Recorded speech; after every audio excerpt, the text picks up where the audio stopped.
Então vamos começar pela questão 141, Enem PPL 2021. Vou deixar aqui no cantinho, inclusive, assim que eu ler o enunciado. No rótulo de uma lata com 350 mililitros de um refrigerante, é possível descobrir que o valor energético é de 85 quilocalorias. Uma coisa que eu acho importante, gente, para quem está resolvendo prova do Enem, é sempre tentar destacar no enunciado os dados que são possivelmente ou potencialmente relevantes para você resolver a questão. Isso não significa que você vai usar todos os dados que você destacar, mas começar por aí, começar destacando esses dados é importante para que você possa contar com os dados organizados e com o maior número de dados possível no sentido de resolver a questão. Então, eis aqui que a lata a que se refere o enunciado da questão tem 350 mililitros de um certo refrigerante. Isso eu já vou deixar separado aqui, volume igual a 350 mililitros. Muito bem. É possível descobrir que o valor energético é de 85 quilocalorias a cada 200 mililitros. Então você observe que essas 85 calorias ou quilocalorias, elas não valem para a lata inteira. Elas valem a cada 200 mililitros de líquido, certo? Então nós temos, na verdade, 85 quilocalorias por 200 mililitros. Nós já temos aqui uma proporção, uma relação entre essas grandezas que vai nos autorizar a caracterizar uma proporção. Muito bem. Então, 85 quilocalorias a cada 200 mililitros de refrigerante. Isso aqui vale para refrigerante, muito importante. Vamos deixar indicado aqui que isso aqui vale para refrigerante. Por recomendação de um nutricionista, um paciente que consumia em sua dieta 2.800 quilocalorias por dia, mais um dado potencialmente relevante para a gente resolver essa questão. Então a gente toma nota, certo? Consumo diário, né, calórico, ou gasto calórico diário desse paciente. Vamos colocar isso aqui como C de consumo de calorias, 2.800 quilocalorias por dia. Muito bem, também outro dado potencialmente relevante. Esse paciente mudou o hábito de consumir o conteúdo de 2 latas desse refrigerante por dia. Observa mais um dado potencialmente relevante. Consumo diário, 2 latas de refrigerante por dia, certo? Muito bem, para consumir 2 latas de suco, certo? Então, até aí vai trocar 6 por meia dúzia. Eram 2 latas de refrigerante por dia e agora serão 2 latas de suco por dia, né? No rótulo, estava indicado um valor energético de 25 quilocalorias por lata, certo? Se uma lata tem 350 mililitros, isso vai nos levar a uma conclusão interessante. Então, nós temos para o suco, nós temos 25 quilocalorias por lata, o que é equivalente a 25 quilocalorias por 350 mililitros. Muito importante fazer esse registro porque o volume da lata continua o mesmo, independente de ser uma lata de refrigerante ou de ser uma lata de suco, certo? Muito bem. Então, seguimos adiante. Em relação à sua dieta original, o consumo energético diário do paciente diminuiu em porcentagem, o valor mais próximo de. E aqui, gente, cabe uma observação importante, tá? Quando a gente está resolvendo prova do Enem, a gente sempre leva em consideração o que está sendo pedido, o famoso CQS, coisa que eu quero saber, e a gente também leva em consideração as alternativas, tá? A gente não faz simplesmente um voo cego quando a gente está dando conta de resolver prova do Enem, tá? A gente observa as alternativas porque muitas vezes, por intermédio das alternativas, a gente pode eliminar certas etapas do nosso desenvolvimento, do desenvolvimento que é necessário para a gente resolver a questão. Então vamos lá, antes de mais nada. Se a lata tem 350 mililitros, são 85 quilocalorias a cada 200 mililitros, a minha primeira missão vai ser saber qual é o número de quilocalorias em uma lata de refrigerante, tá certo? Isso é o meu primeiro objetivo. Então vai valer para refrigerante. Vamos colocar aqui. Eu tenho que 85 quilocalorias estão para 200 mililitros de refrigerante, assim como X quilocalorias estarão para 350 mililitros de refrigerante, na medida em que uma lata tem 350 mililitros. E a partir daí eu consigo então determinar X, onde X corresponde ao número de quilocalorias em uma lata, certo? E isso vai ser importante para que eu possa fazer esse cálculo percentual correspondente aí à diferença de consumo enquanto consumidor de refrigerante versus o seu consumo calórico em função de consumo de suco. Muito bem. Nesse caso eu vou ter que X vai ser igual a 350 vezes 85 dividido por 200, certo? Dividido por 200. E essa é a primeira conta que eu posso fazer nesse caso aqui, então, eu posso simplificar um zero com o zero. O Enem tem muito, gente, daquilo que eu chamo de conta de padeiro, tá? O que é conta de padeiro? É a continha que você tem que fazer, você não tem uma calculadora, você acaba gastando tempo para fazer essas contas, tá? Mas não se escapa muito disso, isso é importante. Você vai ter que multiplicar, por exemplo, 35 por 85. Para economizar o tempo de vocês e o meu também, eu vou multiplicar aqui direto, os 85 vezes 35 dá 2.975. 2.975 dividido por 20, nesse caso, certo? Ou 297,5 dividido por 2, se você preferir. Mas também é verdade, gente, que na maioria dos casos no mundo do Enem, se vocês deixarem cálculos intermediários indicados assim na forma de fração, vocês podem sair ganhando, tá? Vocês podem economizar certas contas de padeiro que podem se revelar desnecessárias nos próximos movimentos. Então, aqui nesse caso, por exemplo, eu vou deixar indicado assim. Isso aqui, 2.975 dividido por 20, esse meu X representa o número de calorias em uma lata. Quilocalorias em uma lata. Quilocalorias por lata de refrigerante, certo? Eu sei também que esse paciente consome 2 latas de refrigerante por dia. Então, o consumo calórico desse paciente relacionado a refrigerante vai ser igual a 2 latas. E aí vocês observem como essa conta aqui já vai ficar mais simples. Porque como são 2 latas, cada uma delas com 2.975 dividido por 20 quilocalorias por lata. E você observa que esse 2 aqui pode cancelar com esse 2 e transforma, portanto, esse denominador em 10. Olha como agora fica mais fácil. 2.975, dividido por 10, vai resultar em 297,5 quilocalorias por dia. A cada dia, o paciente consome só em refrigerante, portanto, o equivalente a quase 300 calorias. A nutricionista, ou o nutricionista, recomendação de um nutricionista, o nutricionista recomendou que esse paciente que consumia 2 latas de refrigerante passasse a consumir 2 latas de suco.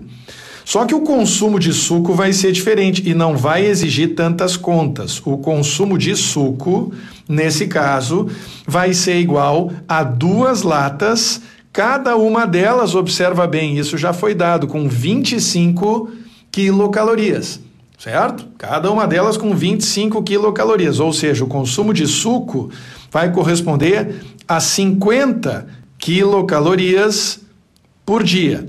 Isso aqui me autoriza a calcular qual é, nesse momento, a diferença de consumo que esse paciente vai obter no momento em que substituir refrigerante por suco. Se o consumo de refrigerante é 297,5 quilocalorias por dia e o consumo de suco é 50 quilocalorias por dia, então a diferença de consumo, e isso vai nos interessar, a diferença de consumo diário vai ser 297,5, que é o que consumia tomando refrigerante, menos 50 calorias por dia, que é o que vai passar a consumir tomando suco. 297,5 menos 50, 247,5 quilocalorias. Isso aqui representa um dado importante, gente. Isso aqui representa o quanto esse paciente vai consumir a menos em calorias trocando o refrigerante por suco, certo? Então o nutricionista sabe, olha, trocando refrigerante por suco você já vai consumir 247,5 quilocalorias a menos, mas não é isso que se pergunta. O que está sendo perguntado é, em relação à sua dieta original, o consumo energético diário do paciente diminuiu em porcentagem o valor mais próximo de. Então, eis que nesse momento você vai ter que fazer outra regra de 3 aqui embaixo, relacionada ao consumo diário, certo? Esse paciente consumia o equivalente a 2.800 calorias por dia, certo? Deixa eu enquadrar aqui para vocês melhor. Esse paciente consumia o equivalente a 2.800 calorias por dia. Percentualmente, isso representava 100% das calorias que ele consumia. Só que a partir de agora, esse paciente vai passar a consumir 247,5 quilocalorias a menos. 247,5 quilocalorias a menos. E esse 247,5 vai estar associado a um certo percentual P. Tudo bem? Se eu calcular esse P agora com vocês, eu vou descobrir então qual vai ser a redução. Observa, o consumo diário do paciente diminuiu. Nós estamos interessados em determinar uma redução nesse caso. O consumo desse paciente terá diminuído, portanto, o equivalente a esse percentual P, que corresponde à porcentagem associada às 247,5 quilocalorias que ele está consumindo a menos no momento em que substitui o refrigerante por suco. Esse P vai ser igual, portanto, a 247,5 vezes 100 dividido por 2.800. E agora eu volto para as alternativas, gente, tá? Um detalhe importante. Se você sabe que o consumo diário é 2.800, tá? São 2.800 calorias por dia. 10% disso representaria 280 calorias. Faz sentido? Se eu tenho 2.800 calorias, vou escrever aqui no cantinho para vocês, 10% disso representa 280 calorias. E, portanto, 5% disso representa metade, 140 calorias. Certo?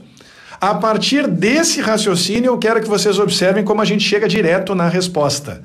Eu acabei de chegar à conclusão de que a redução calórica vai ser de 247,5 calorias.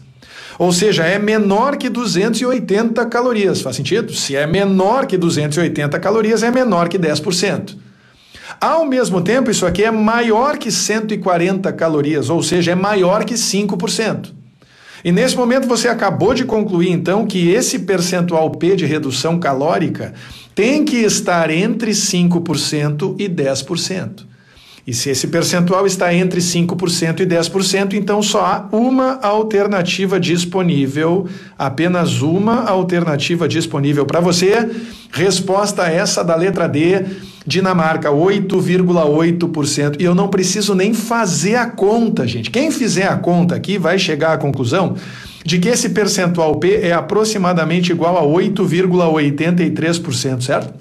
E, consequentemente, já na primeira casa decimal aqui, ou na unidade, vocês já vão saber qual resposta marcar. Mais uma questão, vocês me desculpem que essa questão aqui ficou com um enunciado menorzinho, eu vou aproximar da lente aqui para poder ler com vocês, e logo em seguida a gente já vai para a resolução. Diz o enunciado. Não esqueçam de sempre destacar no enunciado os itens potencialmente relevantes, tá? Isso é muito importante que vocês façam. Destaquem no enunciado, vão sublinhando, façam o que eu chamo de PLC, primeira leitura cuidadosa do enunciado. Que quanto melhor for a nossa primeira leitura, maior é a chance da gente acertar bem rápido a questão. Uma operadora de telefonia oferece 5 planos de serviços, não precisa destacar, os 5 planos estão indicados no seu detalhe na tabela. Em cada plano, para cada mês, o cliente paga um valor V, na primeira coluna aqui, valor V, que lhe dá o direito de telefonar por M minutos para clientes da mesma operadora. Isso aqui eu vou destacar aqui na tabela. Mesma operadora. É o que vale aqui na coluna M, certo? Muito importante. Quando a duração total das chamadas para clientes da mesma operadora excede M minutos, ou seja, isso aqui são os minutos pré-contratados desse plano, certo?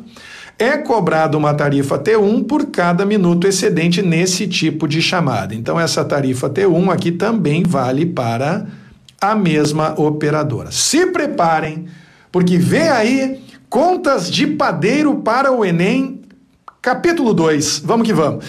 Cobrada uma tarifa T1 por cada minuto excedente nesse tipo de chamada. Então, a tarifa T1 vale para chamadas dentro da mesma operadora. Muito bem. Além disso, é cobrado um valor T2 por minuto, um valor T2 para chamadas ou nas chamadas para clientes de outras operadoras, certo? Essa última coluna aqui, portanto, vale apenas para outras operadoras. Certo isso? Muito bem, independente do fato de os M minutos terem ou não sido usados. Está meio antiga essa questão aqui, é verdade. Hoje em dia, na imensa maioria dos casos, as operadoras de telefonia, elas ignoram se você está ligando para a mesma operadora, para outra operadora, para fixo, até porque ninguém mais se liga, todo mundo manda mensagem o tempo todo, todo mundo se conecta pela internet. Mas, de qualquer forma, está valendo sob o ponto de vista de criar uma questão do Enem, certo? Isso é importante, tá, gente? Independente do fato de os M minutos terem ou não sido usados, tá? Isso aqui vai valer para o nosso cálculo específico. A tabela apresenta o valor de V, MT1 e T2 para cada um dos 5 planos. Muito obrigado pelos coraçõezinhos que seguem voando.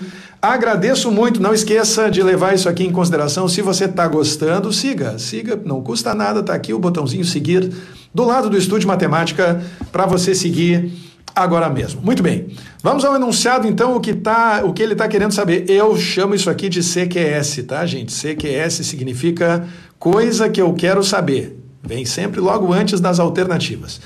Se um cliente dessa operadora planeja telefonar durante 75 minutos para amigos da mesma operadora e em seguida 50 minutos para amigos de outras operadoras, qual o plano que ele deverá escolher a fim de pagar menos? Plano A, plano B, plano C, plano D, plano E. Vocês vejam que o Enem não é maldoso como eu teria sido. Eu teria colocado na letra A, plano C, na letra B, plano D, na letra C, plano B, na letra D, plano A e só a letra E no plano E para complicar mais ainda a vida das pessoas. Mas esse sou eu, senhoras e senhores. Esse não é o Enem, que colocou A, plano A, B, plano B, então você marca a alternativa correspondente ao plano mais econômico. Eis aqui os dados, portanto, no caso do plano A, no plano A tem um valor V de R$25, é a mensalidade do plano, é o pré-pago, na verdade o fixo do plano, que lhe dá direito a falar 20 minutos, certo? Se você exceder 20 minutos, vai pagar R$1,50 por minuto, tudo isso dentro da mesma operadora e, caso você ligue para outras operadoras, você vai pagar R$2 por minuto. Então vamos lá as contas de padeiro para resolver essa conta do Enem. Vamos analisar o plano A antes de mais nada. Se esse cliente planeja telefonar 75 minutos para a mesma operadora, certo? Para amigos que estão na mesma operadora. E 50 minutos para amigos que estão em outra operadora. Esses dois dados aqui são importantes para nós. Caso essa pessoa escolha o plano A, vai pagar R$25 pelos primeiros 20 minutos. Tudo bem? R$25 pelos primeiros 20 minutos. Então vamos colocar aqui 25, tá bom? Só que essa pessoa ligou 75 minutos para amigos que estão na mesma operadora. O que significa que ela ainda vai ter 55 minutos que serão tarifados como excedente. E esses 55 minutos serão tarifados a R$1,50 por minuto. Logo, você precisa somar a esses R$25 a bagatela de R$1,50 vezes os 55 minutos a mais, que não estão previstos nos 20 minutos reservados e que são pagos ou remunerados por esses R$25 iniciais. R$25 mais R$1,50 vezes 55 minutos. 55 minutos além dos 20 minutos pré-contratados. Como se não bastasse, essa pessoa vai ligar 50 minutos para outras operadoras e cada minuto para outras operadoras equivale a outros 2 minutos, R$2 por minuto. E, consequentemente, eu vou ter outra soma para fazer aqui. E essa soma vai ser de R$ 2,00 por minuto vezes 50 minutos. Se você realizar essas operações, lembrando sempre que a multiplicação vem antes da soma, então aqui você vai fazer 2 vezes 50, que dá 100. Aqui você vai fazer 1,50 vezes 55, que vai dar 80 e alguma coisa. Enfim, eu vou economizar o tempo de vocês e o meu também. Realizando essas contas de padeiro, como eu disse, você vai ter muita conta de padeiro para fazer no Enem. Você vai chegar à conclusão de que esse primeiro plano aqui vai custar o equivalente a R$ 207,50. E você ainda não tem como chegar a nenhuma outra conclusão nesse caso. Quando a gente vai para o plano B, e vocês fiquem tranquilos porque a partir do plano C vai ficar bem mais fácil de calcular, tá? Quando a gente vai para o plano B, a gente está falando de R$ 60 fixos para os primeiros 65 minutos. Como essa pessoa falou 75, ela vai consumir esses 65 minutos que estão previstos e remunerados pelos R$ 60. Então a gente vai arrancar de R$ 60. Só que dessa vez ela paga apenas R$ 1 por minuto, paga menos por minuto e também vai ter menos minutos excedentes. Ela vai ter apenas 10 minutos excedentes na medida em que são 75 minutos para a mesma operadora. Se são 10 minutos excedentes, eu vou ter R$ 1 vezes 10 minutos, dessa vez ao invés de 1,50 vezes 55 minutos, como foi o caso do plano A. Apenas R$ 1 para 10 minutos. Como se não bastasse, essa pessoa vai pagar apenas R$ 1,20 por minuto para outras operadoras. E, consequentemente, como são 50 minutos para outras operadoras, eu vou ter que fazer R$ 1,20 vezes 50 minutos. Essa conta é mais fácil de fazer, inclusive de cabeça. 1,20 vezes 50 dá 60, mais R$10, 70, mais R$60, R$130. E você já sabe nesse momento que a resposta não é letra A. Não é letra A porque nós estamos em busca do plano mais barato, a fim de pagar menos, muito importante. Não esqueça, tá gostando? Segue o estudo de matemática que tem muito mais. Você vai aprender matemática e vai se divertir ao mesmo tempo. Agora observa o plano C. Perdão, o plano C já inclui 75 minutos. Ele inclui naturalmente 75 minutos por R$60. Então eu vou ter apenas R$60 dessa vez para considerar para efeito de ligações que foram feitas dentro da mesma operadora. Só R$60, eu não tenho nenhum excedente, eu não preciso de nenhuma multiplicação como aconteceu nos itens A e B. Esses R$60 dão conta dos 75 minutos para a mesma operadora, só que eu ainda tenho 50 minutos para outra operadora que vão ser tarifados a R$1,50 por minuto. Então esse segundo produto eu vou ter que continuar fazendo R$1,50 vezes 50 minutos. 50 vezes 1,5 dá 75, mais 60 dá 135. E eis que na liderança o plano mais barato continua sendo, por enquanto, o plano B. Certo? Infelizmente, questões desse tipo exigem que a gente faça a conta para todas as alternativas. A gente não tem como escapar, né? Porque se trata de uma questão comparativa. A gente não tem como saber se o plano é o mais barato até realizar todas as contas. A parte boa é que, a partir daqui, de fato, fica mais fácil. No plano D, são R$120 que correspondem aos primeiros 160 minutos, ou seja, dá e sobra para os 75 minutos da pessoa que está sendo analisada, mas você vai arrancar de R$120 ao invés de 60. De quebra, você vai pagar 90 centavos por minuto para cada um dos 50 minutos restantes, o que dá mais 0,90 centavos de real vezes 50 minutos. Isso aqui vai dar 45 mais 120, R$165. E eis que ainda estamos com o plano B na liderança. Tudo bem? Quem está gostando, não esquece de seguir e todo joinha ou coraçãozinho é muitíssimo bem-vindo. Mais de 1.300 coraçõezinhos, que beleza, que loucura! Muito obrigado ao TikTok. E a letra E? Na letra E nós temos o seguinte, R$120 também, que corresponde aos primeiros 180 minutos. Esses 180 minutos comportam com folga os 75 minutos para a mesma operadora, portanto arrancamos dos mesmos R$120. Só que dessa vez está mais caro por minuto. R$1,20 por minuto, mais 1,2 vezes 50. Isso aqui vai dar o equivalente a R$60 adicionais para outras operadoras, mais 120, R$180. E eis que nesse momento você acabou de chegar à conclusão de que entre os 5 planos oferecidos, A alternativa B, que totaliza para esse perfil de consumo R$ 130 de conta, é aquela que corresponde ao pagar menos do enunciado. Ao pagar menos do enunciado. Pagar menos, então, 130. Resposta, letra B de Brasil, plano B, tá aqui, plano B, 130. E você acabou de faturar mais uma questão do Enem. Questão 143. Um cinema tem capacidade para 180 pessoas, vou começar a sublinhar os dados importantes, e cobra R$ 30 pelo ingresso inteiro, muito importante, e R$ 15 pelo ingresso de meia entrada, certo? Estou aqui sublinhando os dados potencialmente relevantes, certo? Todas as informações potencialmente relevantes.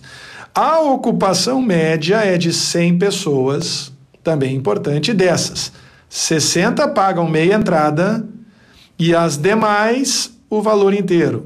Em outras palavras, as demais 40 pessoas, afinal de contas, a ocupação média é de 100 pessoas, as demais 40 pagam o valor inteiro.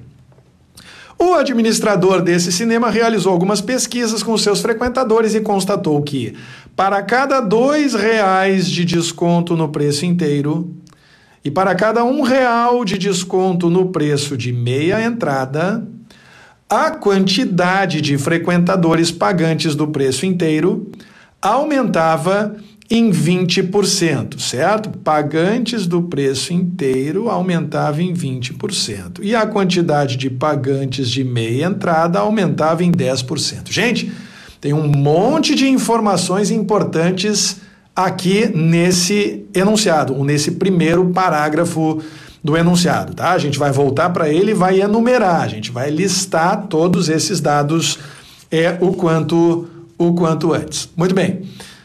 A hipótese do administrador do cinema é que esse comportamento se mantenha para novos descontos, ou seja, quanto mais desconto eu der, mais pessoas vão aparecer para prestigiar as minhas sessões. Ou seja, ao duplicar o valor dos descontos, duplicarão também os percentuais de aumento do número de frequentadores de cada tipo, certo?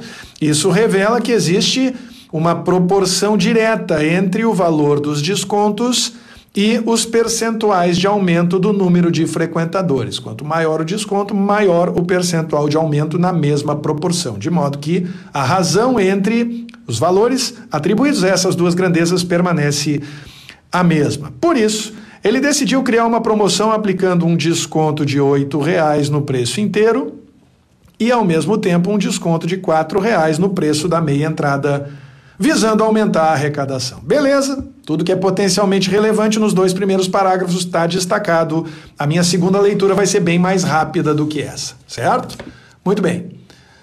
Ele classificará o sucesso da promoção em função do aumento da arrecadação da seguinte forma: o sucesso foi fraco até R$ 500, regular entre 500 e 800, bom entre 800 e 1.200, muito bom entre 1.200 e 2.000 e finalmente ótimo se esse aumento for maior que R$ 2.000. Muito bem. Caso a hipótese do administrador seja confirmada, o sucesso da promoção será classificado como fraco, regular, bom, muito bom ou ótimo, certo? Esse é o Enem PPL 2021, agora a gente vai então para, de certa forma, para ilustração mais detalhada, mais cautelosa das informações que estão disponíveis nesse enunciado. Não esqueça, se você está aqui comigo chegando agora, seja muito bem-vindo. Não esqueça de seguir o Estudo de Matemática, é bem fácil de fazer isso. Deve ter um pequeno botãozinho aqui em cima, seguir. Se você ainda não fez isso, se você fizer, seja muito bem-vindo. É um grande prazer ter você aqui por perto. Muito bem, vamos lá então, voltando para o início do enunciado. A capacidade desse cinema é de 180 pessoas, certo? Então, mais do que 180 pessoas eu não posso admitir, porque o cinema está lotado, certo? R$ 30 é o valor do ingresso inteiro, certo? Inteira, né? A entrada inteira custa R$ 30, R$ 30, e a meia entrada custa R$ 15, naturalmente, como é de se esperar de uma meia entrada. Muito bem. A ocupação média, certo? A ocupação média e isso eu vou deixar destacado aqui do lado, é de 100 pessoas, certo? A ocupação média é de 100 pessoas. Dessas, tá? 60 pagam meia entrada. Então vamos deixar destacado aqui, tá? 60 pagam meia, ó, meia, 60 e consequentemente inteira as demais 40, certo? 60 pessoas pagam meia e 40 pessoas pagam inteira. Muito bem. A partir daqui, existe uma informação importante que eu já posso calcular, certo? Essa informação importante é qual é a arrecadação nesse momento que corresponde à venda de meias entradas e à venda de entradas inteiras, certo? Então eu vou chamar isso aqui de receita atual do cinema, certo? E eu preciso dessa receita para poder comparar, né, com o que vai acontecer uma vez incorporado o meu desconto, certo? Receita R para meia entrada. Nesse momento a meia entrada custa R$15 e em média 60 pessoas estão aparecendo. Você multiplica R$15 por 60 para chegar à conclusão de que atualmente a receita é de R$900. Esses R$900 são gerados pela venda de meias entradas. A receita para entradas inteiras vai ser, portanto, igual a R$30 vezes as 40 pessoas que aparecem em média pagando o preço cheio. 30 vezes 40 resulta em 1.200.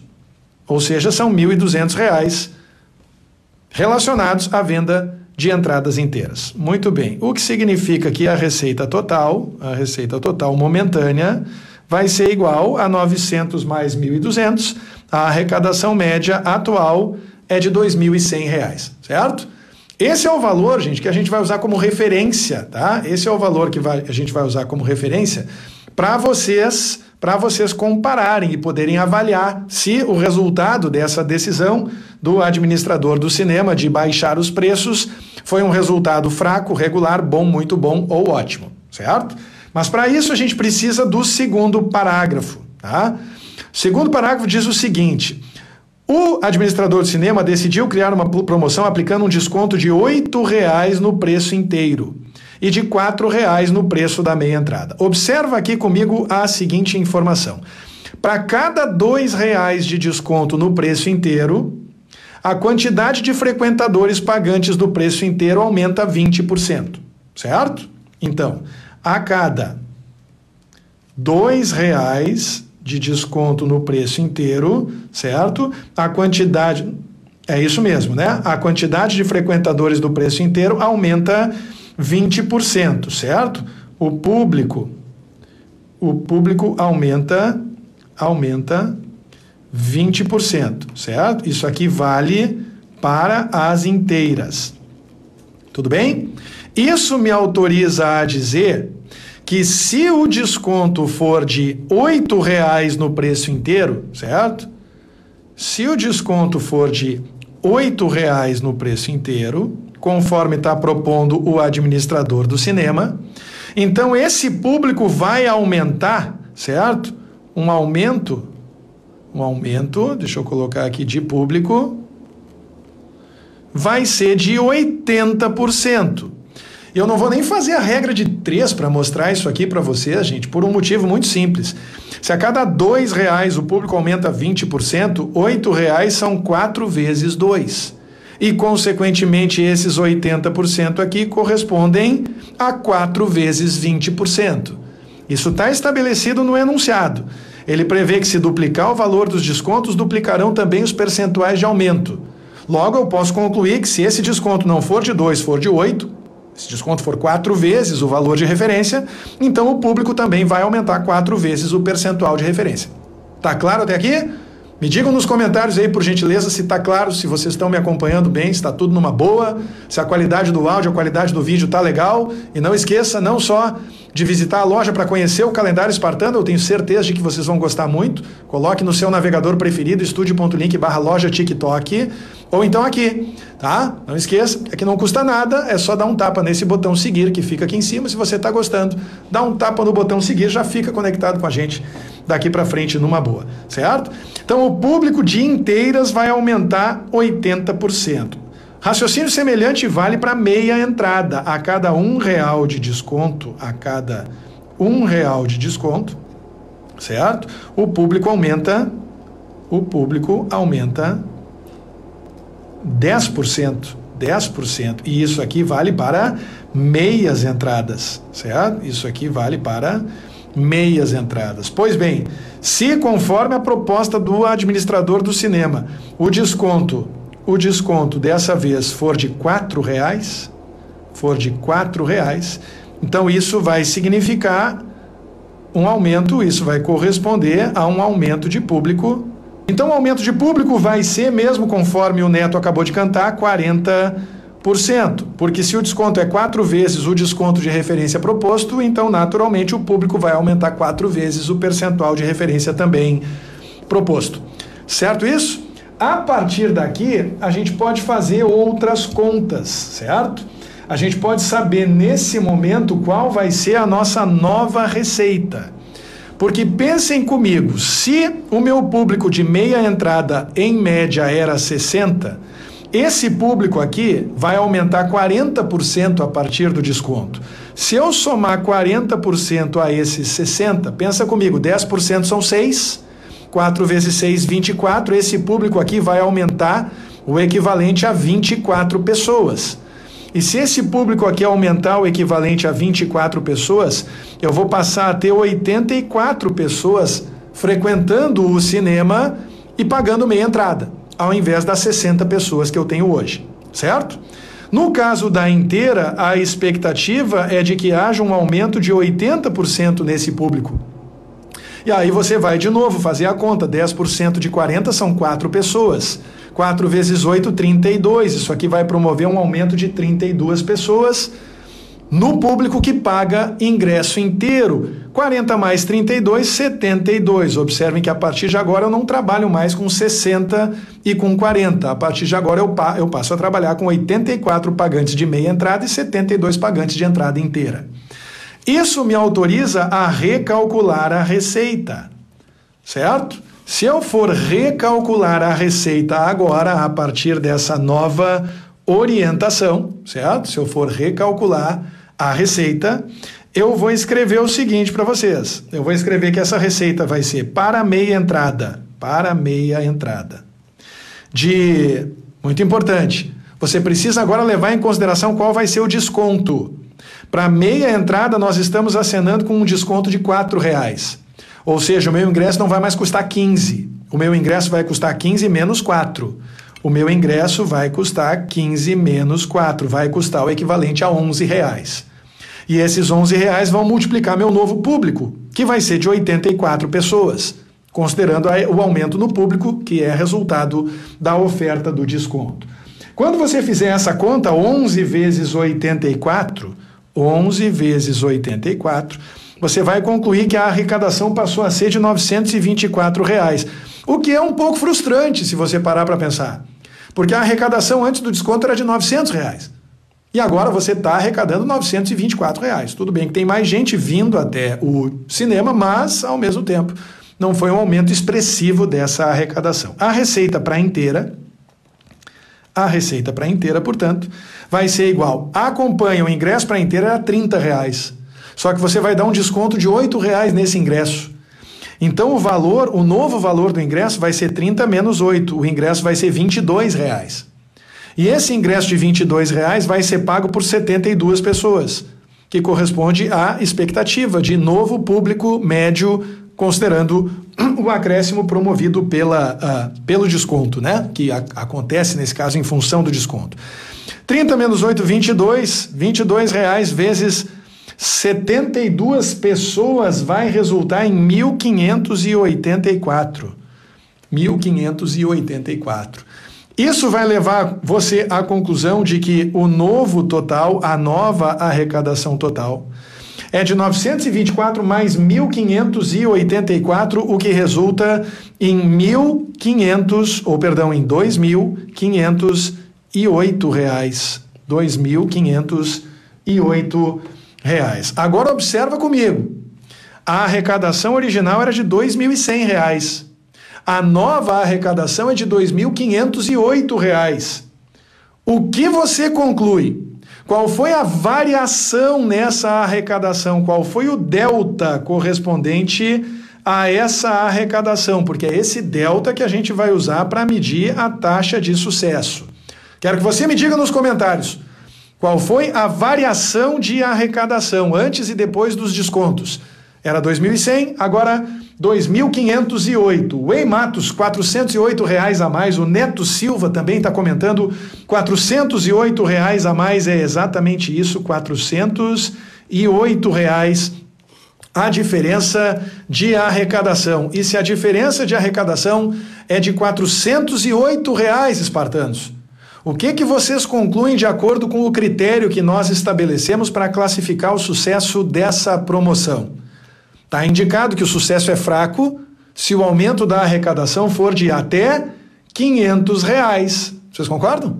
Consequentemente, a gente vai classificar o sucesso dessa promoção como fraco, e o sucesso fraco é o que está indicado. Letra A de Argentina.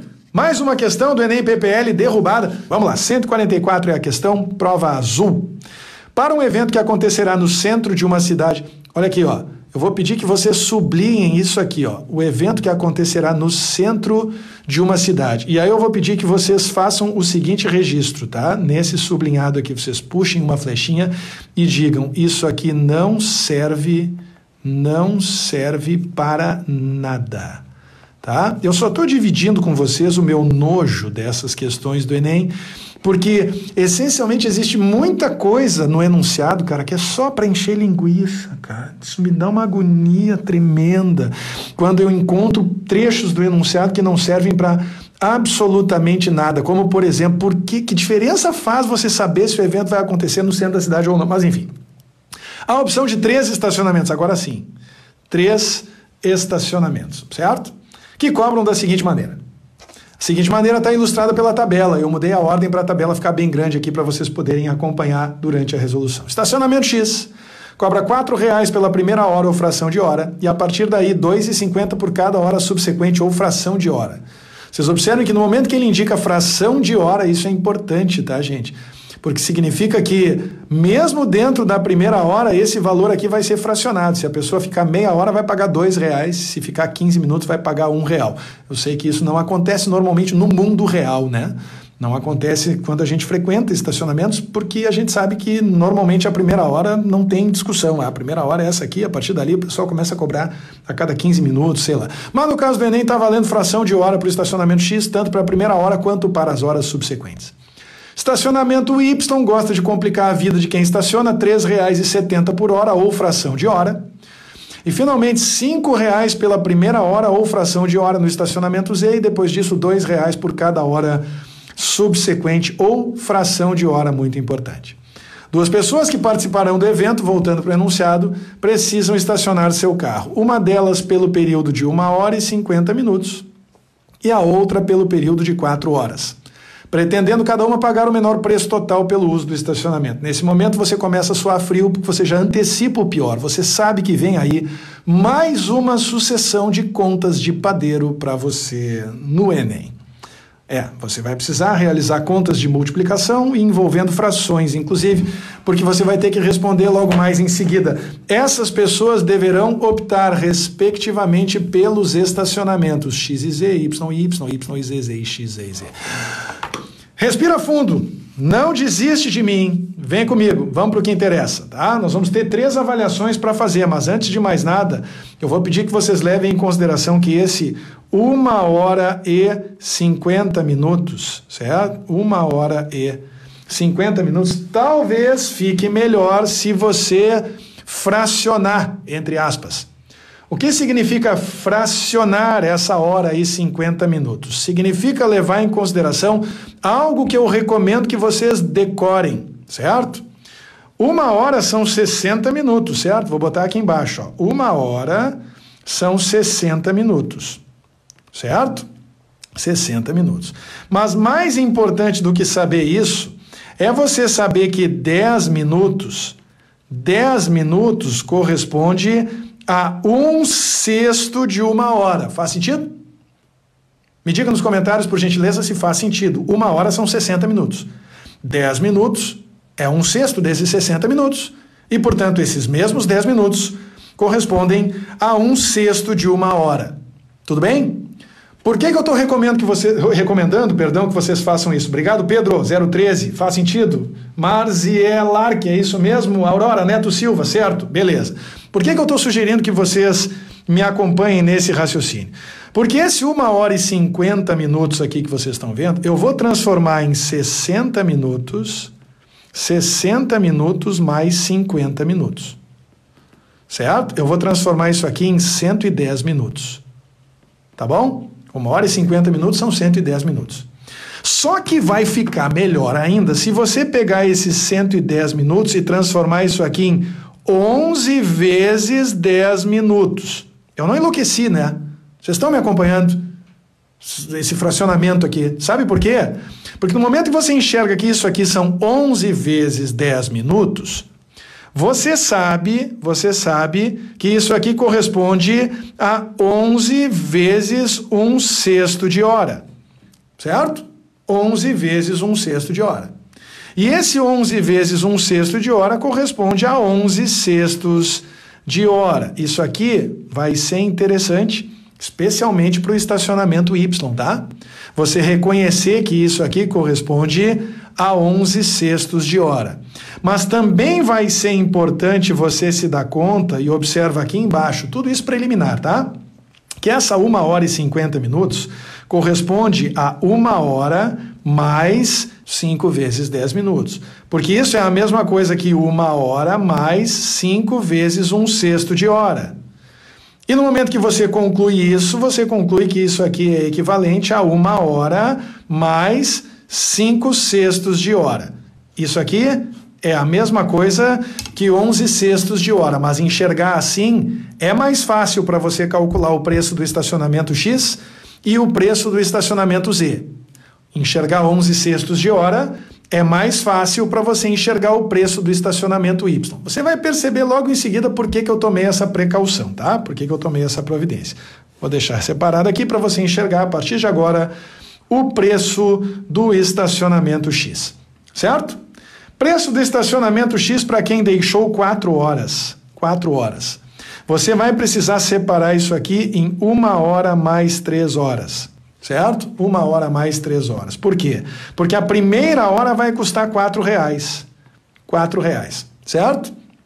E como são R$2,50 por cada hora subsequente, você sabe que se a pessoa que deixou o carro estacionado 1h50 minutos deixou o equivalente a 1 hora mais 5/6 de hora, esses 5/6 de hora correspondem àquilo que você vai ter que multiplicar por R$2,50. R$2,50 vezes 5/6 de hora. Não esqueça, cada hora subsequente ou fração de hora. Vocês estão vendo que horror? É conta de padeiro que não acaba mais para a gente resolver essa questão. Quando você fizer a conta 5/6 vezes 2,50 mais 4, esse 5/6 vezes 2,50 vai dar aproximadamente R$2,08, o que significa que a pessoa que deixou 4 horas, o carro, perdão, né? Aliás, não, eu fiz errado aqui, né? Eu estou fazendo a conta para uma pessoa e fazendo referência a outra. Quem sabe faz ao vivo. Então isso aqui é 1h50 minutos. Certo? 1h50 minutos é 1 hora mais, agora sim, 1 hora mais 5/6 de 2,50. Isso aqui vai dar R$6,08, certo? E agora, para quem deixou 4 horas, fica mais fácil. Para quem deixou 4 horas, fica mais fácil. Porque essa pessoa vai pagar R$4 pela primeira hora e as outras 3 horas, cada uma delas vai custar R$2,50. Nesse momento, você conclui que são R$7,50 mais 4, R$11,50 para a pessoa que deixou o carro estacionado por 4 horas. Tudo bem? Isso vale para a pessoa X. Para a pessoa Y, vai valer a seguinte conta. Quem deixou 1h50, deixou o equivalente a 11/6 de hora. Vocês lembram que eu comentei isso com vocês? Então são esses 11 sextos de hora que vão ter que multiplicar 3,70, conta de padeiro no Enem. Se você fizer essa conta, vai encontrar aproximadamente R$ 6,78. E, portanto, para quem for deixar 1h50, o estacionamento X ainda é melhor negócio, com R$ 6,08 no total. Para quem deixar 4 horas, a conta é simples. São 4 horas a R$ 3,70 cada uma, o que resulta em R$ 14,80, o que significa que para as duas pessoas, tanto X quanto Y, o estacionamento mais barato, por enquanto, é o estacionamento X, certo? Porém, e aí eu faço questão de registrar isso para vocês, porém, observa, só tem duas alternativas aqui que são X e Z e X. Existem duas alternativas, aqui, que consideram Y como a opção mais barata. Essas duas alternativas aqui vocês já podem eliminar nesse momento. Porque vocês já sabem que o Y é mais caro que X, tanto para a primeira pessoa quanto para a segunda pessoa. Certo? E a gente vai eliminando alternativas, até porque isso pode nos ajudar no chute no final das contas. Finalmente Z. Quem deixar 1h50 no estacionamento Z vai deixar o equivalente a R$ 5,00 pela primeira hora e a partir daí, para os 5 sextos de hora restante, R$ 2,00, certo? Isso aqui vai resultar em aproximadamente R$ 6,66. Nesse momento você já concluiu que a opção X é a melhor para quem deixar o carro 1h50, certo? E para quem deixar 4 horas, vale R$ 5,00 pela primeira hora, mais 3 horas a R$ 2,00 cada uma. 3 vezes 2, 6, mais 5, 11. R$11, você observa que esses R$11 são pouquinho mais baratos do que os 11,50 que você tinha no estacionamento X.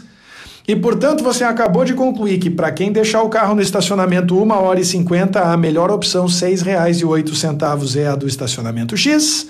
E para quem deixar o carro no estacionamento 4 horas, a melhor opção, que custa R$ 11,00, é a do estacionamento Z, nessa ordem X e Z. X e Z é o que você encontra na letra A de Argentina. Está aqui ilustrado para vocês, X e Z na letra A, Argentina. Um casal decidiu aplicar em um fundo de investimentos que tem uma taxa de rendimento, essa questão é bem boa, de 0,8% ao mês, num regime de capitalização composta. Acabei de mostrar para vocês, né, que aqui no calendário espartano, no mês de fevereiro, olha só que legal, no mês de fevereiro tem um resumo aqui sobre juros compostos. Vou mostrar para vocês aqui agora, ó, juros compostos para leigos, tá vendo? O que acontece com o capital, sucessivos períodos de capitalização, o montante, certo? A taxa de juros incide sobre o montante acumulado até o período anterior, para pensar com carinho, fator de capitalização, tudo isso que vocês estão vendo aqui no resumo que está no calendário espartano, eu vou usar agora, tá? Para resolver essa questão com vocês. E mais os logaritmos, e tem uma página aqui do resumo que é só com resumos de logaritmos. O valor final F a ser resgatado depois de N meses, valor final é F, N meses, é o prazo, é importante. Há uma taxa de rendimento mensal X, vou sublinhar porque também é importante. É dado pela expressão algébrica F igual a C, que multiplica 1 mais X na N. Observe aqui comigo de novo, num resumo de juros compostos. F que multiplica 1 mais I na N, olha no cantinho o que está aqui. M igual a C que multiplica 1 mais I na N, vocês estão vendo? Isso é a fórmula clássica do montante dos juros compostos. E montante é sinônimo de valor final, de valor ao final de um período de capitalização composta, o que é o que está sendo proposto nesse exercício. O casal planeja manter a aplicação pelo tempo necessário para que o capital inicial de R$100 mil duplique, não vou nem só sublinhar, vou circular assim, eu vou botar uma flecha aqui, porque isso aqui é importante. Tem que duplicar. Tá vendo? Meu Deus, 7.400 curtidas, cara. Que loucura, muito obrigado. Sem outros depósitos ou retiradas. Fazendo uso da tabela, o canal pode determinar esse número de meses. Olha a tabela. Né? E aí você ouve o grilo na sua cabeça. Meu Deus, eu não faço a menor ideia de como resolver isso aqui. Essa é a sensação que quem vai resolver uma questão dessas no Enem tem. Tá? A pessoa costuma ter essa sensação de que não faz a menor ideia de como resolver. Mas você vai usar essa tabela, confia, vai por mim, tá? Para atender ao seu planejamento, o número de meses determinado pelo casal é 156, 125, 110 ou 1 mês e meio? 1 mês e meio é ótimo, né? Tem algumas que vou te contar. Muito bem, então vamos lá. O negócio é o seguinte. Taxa de rendimento de 0,8% ao mês. Eu vou usar a anotação dos juros compostos aqui para vocês. Taxa de rendimento, normalmente a gente chama de I, I vem do inglês interest, que é a mesma coisa que juro, tá? Juro em inglês, daí vem I. Então essa taxa é de 0,8% ao mês, tá? E uma coisa importante de você fazer agora, você precisa da taxa unitária, isso aqui é percentual, é 0,8 a cada R$100 investidos. Para transformar uma taxa percentual em taxa unitária, você precisa fazer a vírgula andar 2 casas para a esquerda. E, portanto, você não vai ter 0,8% ao mês, você vai ter 0,008 ao mês. Não escreve de novo o símbolo de porcentagem. Ele cai porque, afinal de contas, você está passando essa taxa aqui de percentual para unitária. Tá bom? Muito bem. Se você sabe que é essa taxa, tá? Na verdade, ele está chamando a taxa de X aqui, né, gente? Então, eu vou puxar aqui e vou chamar essa taxa aqui de X também, tá? A taxa de X, a taxa X, a que ele se refere no enunciado. Mas saibam vocês que no mundo dos juros compostos a gente chama taxa de I, tá? Se você for usar uma calculadora financeira, por exemplo, você vai usar I como representação da taxa, vai ter uma tecla I na calculadora financeira para você fazer essa atribuição. Muito bem. Nesse momento, você pode determinar a taxa de rendimento mensal F. Essa taxa vai ser igual ao capital inicial, observa, C representa o capital inicial aplicado e você sabe que esse capital é de R$100 mil. Tudo bem? Então, R$100 mil corresponde ao capital inicial, que multiplica 1 mais X. X representado na taxa unitária é igual a 0,008. E isso aqui vai ser elevado a N, onde N representa o prazo para que esse capital duplique, nesse exemplo específico. O que nós queremos saber é qual é o prazo para que o capital duplique, qual é o número de meses determinado pelo casal para que esse capital duplique. Só que tem o seguinte, se você quer que o capital duplique, então você quer que C, o capital inicial, seja de R$100 mil, e você quer que F, que o valor final, seja de quanto? Me diz nos comentários, por gentileza. Se nós queremos que o capital duplique, se o nosso capital inicial é de R$100 mil, bem fácil, tá? É para todo mundo acertar. É para todo mundo acertar. A SMR agora é para todo mundo acertar. O capital é de R$100 mil. Você quer que o capital duplique. Quanto tem que ser F? F tem que ser Clara da Cruz, R$200 mil. Muito bem, então de parabéns. Então, de parabéns e foram rápidos, R$200 mil. Amanda Matuzinhos, Tawane, Soft City, Ailan, R$200 mil. Muito bem, gosto de gente que participa. Então tá aqui, F, R$200 mil. Esses R$200 mil você já pode substituir no lugar de F. Você pode escrever R$200 mil, tem que ser igual a R$100 mil, que multiplica 1 mais 8 milésimos vai dar 1,008 elevado na N. E você já observa que não é à toa que tem 1,008 lá na tabela. Vocês estão vendo lá em cima da tabela que tem 1,0. Ah! As coisas começam a fazer sentido. Muito bem. Nesse momento você pode passar esse 100 mil dividindo para o outro lado. Se ele passar dividindo, você vai cortar 1, 2, 3, 4, 5, 1, 2, 3, 4, 5 zeros de cada lado, porque 200 mil dividido por 100 mil dá 2. E nesse momento você tem que 2 é igual, 2, observa, é igual a 1,008 elevado na N. E é nesse momento que você tem que colocar as suas armas na mesa, é nesse momento que você tem que mostrar que você sabe logaritmos, certo? Se você não souber logaritmos, toma nota de uma coisa. No canal do YouTube do Estude Matemática, é só colocar Estude Matemática na caixa de busca do YouTube. Tem uma playlist completa sobre logaritmos. Se você nunca aprendeu logaritmos, coloque Logaritmos Estude Matemática na caixa de busca do YouTube. Ou então, playlist Logaritmos Estude Matemática. Entendeu? Coloca isso no YouTube. Eu tenho certeza de que você vai aprender logaritmos ainda antes do Enem. E vai buscar uma ou duas questões, não mais do que isso. É verdade que o Enem não prioriza logaritmos, mas se você nunca aprendeu, pode ser legal aprender para a vida, porque esse tipo de situação acontece quando a gente vai fazer um financiamento, vai comprar uma casa, vai comprar um carro, esse tipo de situação pode aparecer. Então, a partir daqui, gente, Tem duas formas de vocês resolverem, tá?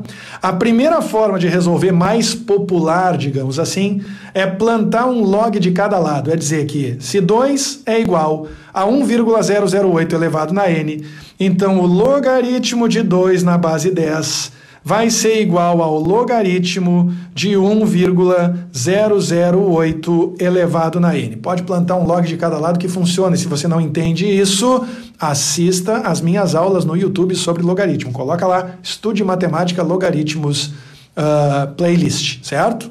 Se colocar playlist vai ficar melhor ainda, que você vai encontrar playlist direto. Mas se colocar só Estude Matemática Logaritmos, você já vai encontrar os vídeos de que eu estou falando, são vídeos que tem o grande título de Vou Te Ensinar, certo? Que pertence a uma série que se chama Vou Te Ensinar. Muito obrigado pelos coraçõezinhos. Meu Deus, quase 10 mil coraçõezinhos, senhoras e senhores. Será que isso vai acontecer? Eu nem acredito. Muito bem. Nesse caso, você também precisa saber, vou até pegar uma caneta de outra cor para mostrar isso para vocês. Tá? Você precisa saber do seguinte. Vou pegar essa caneta aqui com uma cor bem chamativa. Toda vez que você tem o logaritmo de uma potência...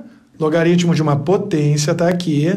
O expoente dessa potência pode passar multiplicando para a frente do logaritmo. Ó, logaritmo da potência. Meu Deus, 10.600, cara! Quem não chora não mama. Que loucura vocês! Olha aqui, ó, tá gostando? Não esquece, é só seguir, tá? Só seguir para a próxima questão. Muito bem, tá aqui. O n passa multiplicando. E aí, nesse caso, você vai escrever isso aqui, ó. Log de 2 é igual a n vezes o log de 1,008. 1,008. Dessa vez, simplesmente a constante 1,008, que afinal de contas, o n acabou de passar multiplicando. E nesse momento, como isso aqui é um produto, você pode passar esse logaritmo inteiro aqui da direita, dividindo para o lado esquerdo. E você vai chegar comigo à conclusão de que, olha que legal, log de 2 dividido por log de 1,008 é igual a n.